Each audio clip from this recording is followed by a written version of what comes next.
নমস্কার বন্ধুরা, Ramakrishna TV YouTube চ্যানেলের পক্ষ থেকে সকল মা বাবা দাদু দিদা ঠাকুমা ঠাকুর দাদাদের জানাই অনেক অনেক ভালোবাসা, প্রীতি ও আন্তরিক শুভেচ্ছা। আর দেখো, আজ চলে এসেছি মনীষাকে নিয়ে গৌরীয় মঠে। আমাদের আজকে বিবাহবার্ষিকী, তো সেই উপলক্ষেই একটু রাধা মাধবের দর্শন করতে আসলাম। আর আমরা চলে এসেছি বাগবাজার গৌরীয় মঠে। তো দেখতে পাচ্ছ খুব সুন্দর পরিবেশ। তো চলো তোমাদেরকে ভেতরে নিয়ে যাবো আর সেখানেও ঠাকুরের দর্শন করাবো। তো দেখো, চলে এসেছি বাগবাজার গৌরীয় মঠে। আজ আমাদের বিবাহ বার্ষিকী, সেই উপলক্ষে আমরা চলে এসেছি একটু রাধা মাধবের দর্শন করতে বাগবাজার গৌরীয় মঠে। আমার খুব একটি পছন্দের জায়গা, এবং আমার না এরকম সুন্দর সুন্দর ছোট ছোট মন্দির, আশ্রম এবং আশেপাশে যেগুলো মানে একটু খুব স্পিরিচুয়াল জায়গা, সেই জায়গাগুলো আমি ভিজিট করতে ভীষণ ভালোবাসি। আর যেহেতু আজ আমাদের বিবাহ বার্ষিকী, তাই জন্য স্থির করলাম যে আমরা দুজনে প্রথমে রাধা মাধবের দর্শন করব। তো ভীষণ ভালো লাগছে, আপনারা ভিডিওটা দেখবেন আর পুরোটা দেখবেন, খুবই ভালো লাগবে। আমি আপনাদের ভেতরটা পুরো ঘুরে দেখাবো।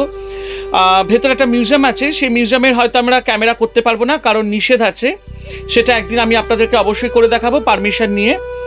তো চলুন, ভেতরে চলুন, এবং আমরা কি কি দেখব সমস্ত কিছু আপনাদেরকে দেখাবো।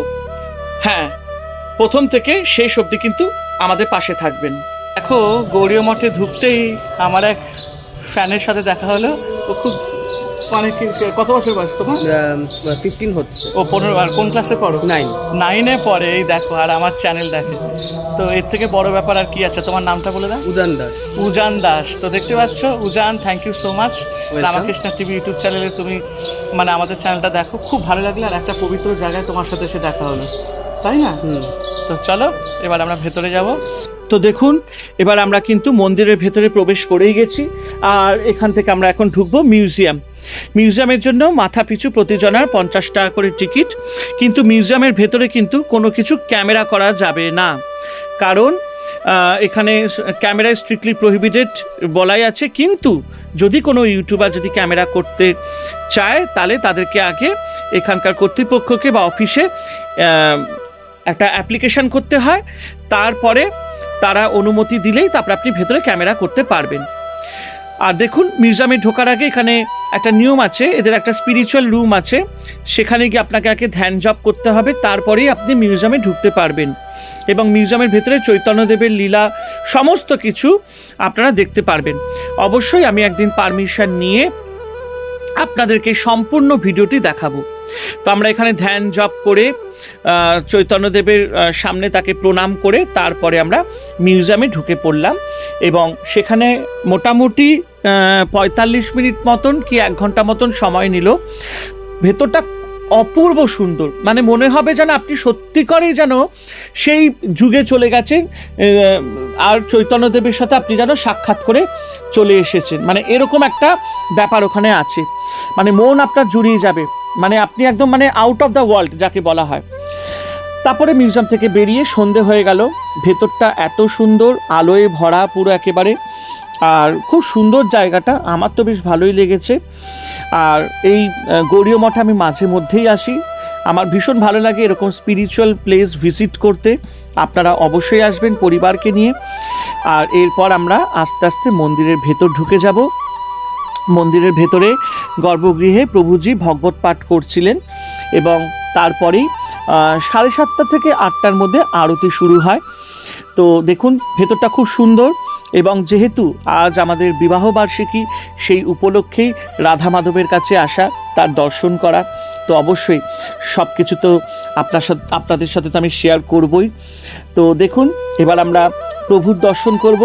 বাহ, দেখে না মনটা একদম জুড়িয়ে গেল।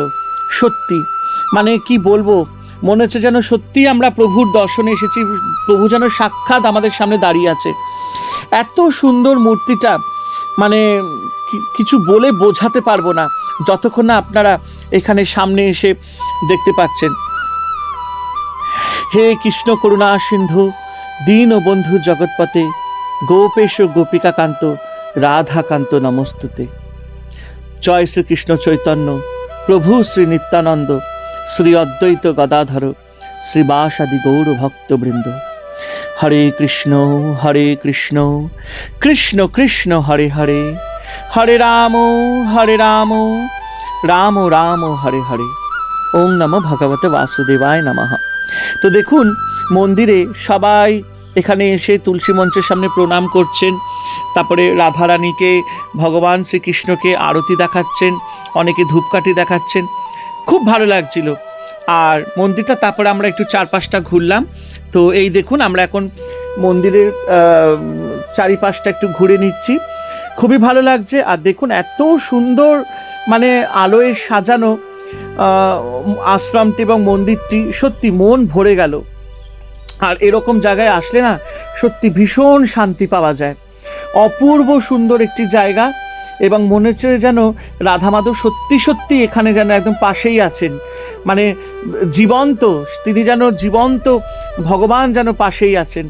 চারিদিকটা এত শান্ত পরিবেশ, এত পজিটিভিটি, খুব ভালো লাগলো। আর বিবাহবার্ষিকীতে এরকম একটা সুন্দর জায়গায় এসে মন জুড়িয়ে গেল, খুব ভালো লাগলো, ভীষণ ভালো লাগলো। তো দেখতে পাচ্ছেন আমরা কিন্তু ভেতরে ঢুকে পড়েছি। মন্দিরের চারিপাশটা আমরা কিন্তু একদম ঘুরে আপনাদেরকে পুরোটাই দেখিয়ে দিলাম। আর এই গর্ভগৃহের মধ্যে ভগবত পাঠ চলছিল, আমি একটু ভেতরে ঢুকলাম, খুব সুন্দর করে এখানে সাজানো গোছানো। আর প্রত্যেক দিনই এখানে গীতা পাঠ, ভগবত পাঠ, নানান রকম ভগবানের আলোচনা নিয়ে এখানে একটা সভা হয়, এবং যারা ভক্তরা আছে তারা এখানে সবসময় এসে সবাই এসে এই প্রভুজির বাণী, তার কথা, সমস্ত কিছু তারা শোনেন। আর এখান থেকেও আমি একটুখানি আপনাদের ভগবানের দর্শন করিয়ে দিলাম। তো সবাইকে অনুরোধ করব পরিবারকে নিয়ে অবশ্যই কিন্তু আপনারা বাগবাজার গৌরীয় মঠে আসবেন, খুবই ভালো লাগবে। দুপুরবেলা এখানে ভোগের ব্যবস্থাও আছে, আপনারা অবশ্যই তার জন্য আপনারা অফিস ঘরে যোগাযোগ করবেন। খুব ভালো লাগলো। আর দেখুন এত সুন্দর একটি স্থান, মানে আর সমস্ত প্রভুজিদের এখানে ছবি দেওয়া হয়েছে, আর সবাই এখানে বসে ভগবত পাঠ শুনছেন। আশা করি আপনাদের আজকের ভিডিওটা খুবই ভালো লাগলো। রামাকৃষ্ণা টিভি ইউটিউব চ্যানেলকে সাবস্ক্রাইব করবেন, শেয়ার করবেন, আমাকে এগিয়ে নিয়ে যাওয়ার জন্য একটু সহযোগিতা করবেন। আমি সবসময় চেষ্টা করে যাই যাতে আপনারা ভালো থাকেন। হরে কৃষ্ণ।